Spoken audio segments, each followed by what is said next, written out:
جو most wanted پتہ نہیں سینکڑوں لوگوں کو قتل کرنے کے بعد بنتے ہیں جا کے, اور اتنے ڈکیتیاں کی ہوتی ہیں پھر جا کے موسٹ وانٹڈ بنتے ہیں. آپ بچپن میں ہی موسٹ وانٹڈ, اور بڑے فخر سے بتاتے ہیں نا, وہ بڑے بڑے دہشت گرد ڈان بڑے ہوتے ہیں, علاقے کے بدماش بنے ہوتے ہیں.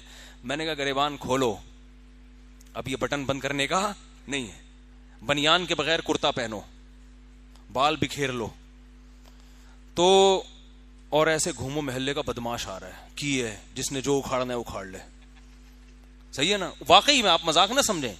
میں نے کہا ایسے گھومو, بال وال بکھیر لو, بٹن, بلکہ ٹیڑے بٹن لگاؤ نا, یہ والا بٹن اتنا تو میں نے نہیں کہا, لیکن آئندہ کوئی کرے گا تو میں کہوں گا یہ والا بٹن یہاں لگا لو, ایک پائنچا ادھر جا رہا ہے, ایک پائنچا نیچے, اور ایسے گھومو. بولا جس کے باپ نے جو اکھاڑنا ہے اکھاڑ لے. کیونکہ لوگ پتہ ہے بے غیرتی کے تانے, تجھے چھوٹے چھوٹے بچوں کی حیا نہیں آئی, تجھے اپنی ماں کا خیال نہیں آیا, تجھے اپنے قومے میں اٹھے ہوئے سالے کا خیال نہیں آیا, قومے سے اٹھے ہوئے سالے کا خیال نہیں. اب یہ دلائل کا جواب دے رہے تھے نا, نہیں میں ایسا نہیں ہوں ایکچولی, یہ نا دلائل سے جواب, ایکچولی اصل میں بیوہ عورتوں کا گھر بسانا بھی تو اسلام کا حکم ہے, ایکچولی وہ اچھا یہ انہوں نے جو شادی, اب وہ اتنی ڈیٹیل میں جاؤں گا, بولے گا یار آپ نے تو سارے کچے چھٹے کھول دیے میرے, تو ورنہ ان کی بڑا دلچسپ قصہ ہے, پوری ڈیٹیل میں جا نہیں سکتا میں. تو خیر اب کیا ہے, میں نے کہا بھائی اب دلائل سے جواب دینا چھوڑ دو, دلائل کی دنیا میں آپ لوگوں کو چپ نہیں کرا سکتے. اب آپ نے لوگوں سے کہنا ہے ہم ہیں ہی بدماش, ہم ہیں ہی برے آدمی, ہم کام ہی الٹے کرتے ہیں.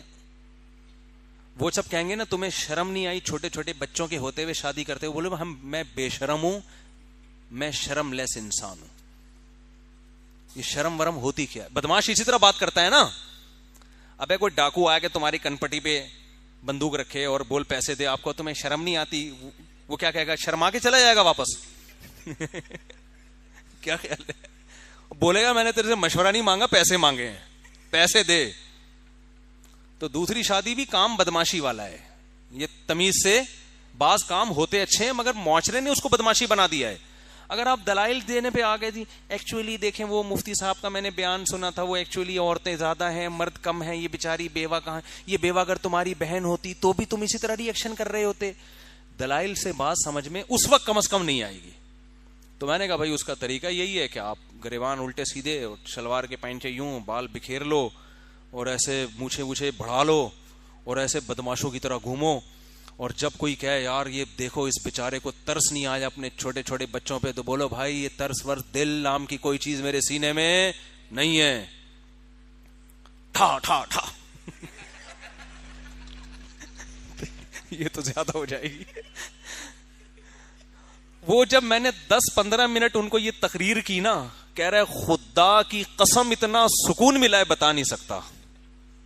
کہہ رہے میری ساری ٹینشن کیا ہو گئی, ختم, ساری ٹینشن ختم. واقعی ان کے چہرے سے لگ رہا تھا ان کو ریلیکس,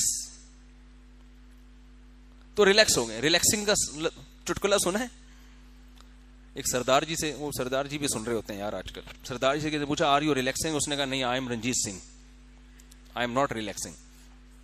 تو وہ کہہ رہے میں کیا ہو گیا, نے بتایا ایسا. میں نے کہا یار بس کیا ہے تو کیا ہے, بھاڑ میں جائے, جس نے جو اکھاڑنا ہے اکھاڑ لے. کیا مار دیں گے نا تو مار دیں, شہادت ہورے مل جائیں گے اس کے بدلے میں آخرت میں. تو وہ بڑے پھر بھی گھر نہیں گئے وہ. تو میں نے کہا ابھی فی الحال آپ گھر نہ جائیں, اس لیے کہ جو تھوڑی آپ کو سکون ملا ہے نا الٹی الٹی باتیں کر کے, تو وہ پھر دوبارہ سے وہی. تو میں نے کہا کہ اب آپ ایسا کریں کہ آپ